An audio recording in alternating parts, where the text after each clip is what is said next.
So yesterday we went down to the beach and got basically a trailer load of seaweed, and then you've just put it on top of this soil. Yeah. And now we know that. Well, tell us the reasons why you do that. Yep, so this is the potato bed for this year. They've just gone in the ground over the past week or so.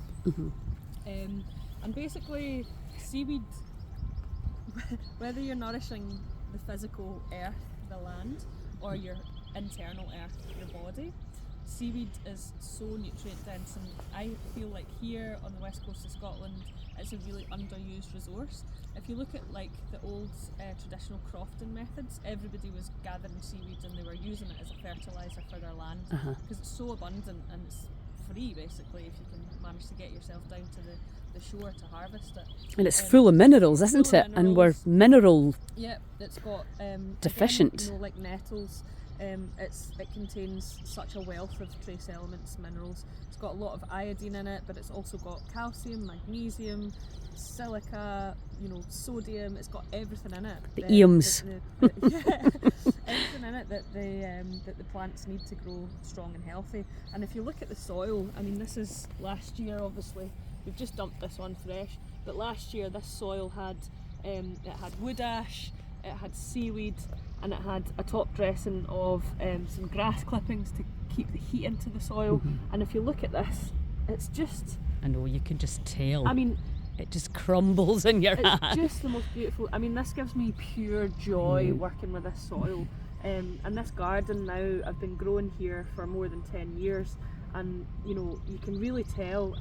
It's funny because I had volunteers that came last year and they've been to loads of different places, woothing and working on the land, and one of the volunteers was just like, "Oh my God, look at your soil," and I was like, "Thanks so much," because actually, I've worked really hard to get to this level of, it's just beautiful. So it grows incredibly healthy vegetables, and plants, because we've worked so hard to get it to this level.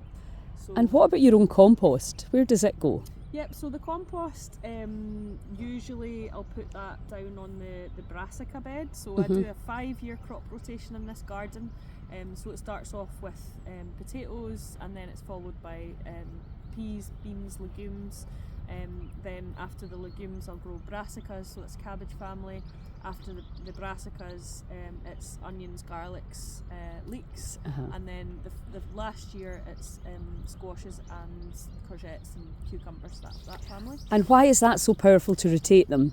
So it was kind of traditionally used to really maximise what nutrients you're putting in and taking out. So I'll put different things into the soil depending on what I'm growing in that particular year, depending on what that crop enjoys, and also to prevent disease as well. So so if you keep growing the same thing every year on the soil, you're just stripping nutrients out of it, and without putting anything back in.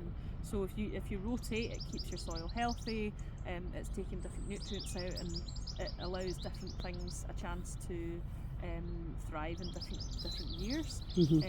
So before my brassicas go into the ground, they'll get a dressing of my own homemade compost, which has got obviously the manure from the goats and things, and chicken manure, that kind of thing in it as well. So it's basically like very nitrogen rich food for the soil. So all those leafy brassicas really enjoy that powerhouse of nutrients.